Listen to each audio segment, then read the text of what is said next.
মাগুরায় শিশু আছিয়া ধর্ষণ ও মামলার যুক্তিতর্কের শেষ দিন, হিটুকে উঠানো হয়েছে আদালতে।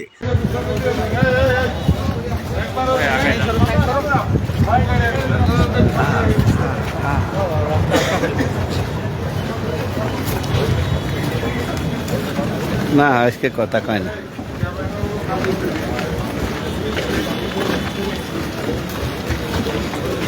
ঢোকেন ঢোকেন ঢোকেন ঢোকেন ঢোকেন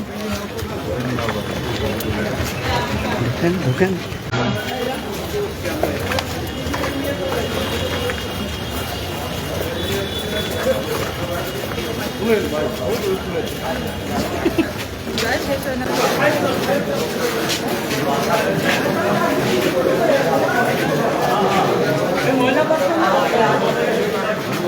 সারা দেশের মানুষ কৌতূহলে কি হতে চলেছে হিটু শেখের।